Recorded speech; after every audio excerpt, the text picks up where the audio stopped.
Chanakya international academy உங்களுக்குள் இருக்கும் தலைவரை வெளிக்கொண்டு வரும் பியூர் பாலிடிக்ஸ் பயிற்சி பட்டறை. நேரடி மற்றும் இணைய வழி. கான்டாக்ட் 7338242242. கர்நாடக காங்கிரஸ் அரசு கொண்டு வந்த திட்டங்களை அக்கட்சியின் எம்எல்ஏக்களே விமர்சித்திருப்பது பரபரப்பை ஏற்படுத்தியுள்ளது.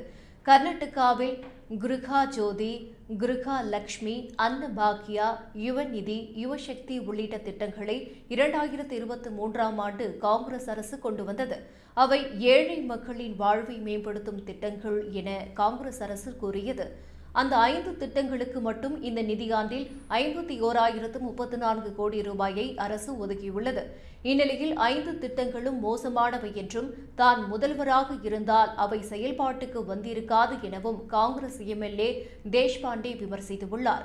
பெண்களுக்கு மாதம் 2,000 ரூபாய் வழங்கும் திட்டத்தால் ஆண்கள் பின்னோக்கி தள்ளப்பட்டு விட்டதாகவும் இதுகுறித்து பேசினால் அவர்கள் தண்டிக்கப்படுவதாகவும் தேஷ்பாண்டே குற்றம் சாட்டியுள்ளார். தொலைநோக்கு பார்வை இல்லாமல் வீடுகளின் மின் கட்டணத்திற்கு மானியம் வழங்கும் கிருஹா ஜோதி திட்டம் செயல்படுத்தப்பட்டதாக தேஷ்பாண்டே கூறியுள்ளார். மேலும் பெண்களுக்கு இலவச பயணம் வழங்குவதால் பெண்கள் கோவில் கோவிலாக மட்டுமே சுற்றுவதாகவும் இதனால் எந்த பயனும் ஏற்படவில்லை என்றும் தேஷ்பாண்டே கடுமையாக விமர்சித்துள்ளார். மேலும் பேசிய அவர், அன்னபாக்கிய திட்டத்தின் மூலம் குடும்பத்தில் இருக்கும் ஒவ்வொருவருக்கும் 10 கிலோ இலவச அரிசி வழங்கப்பட்டது.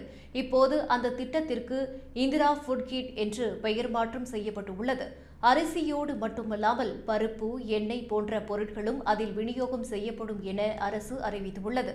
இன்னும் சித்தராமையா என்னென்ன செய்ய காத்திருக்கிறாரோ என்று தெரியவில்லை என தேஷ்பாண்டே கடுமையாக சாடினார். அவரது கருத்தை பல காங்கிரஸ் எம்எல்ஏக்கள் வரவேற்றுள்ளனர்.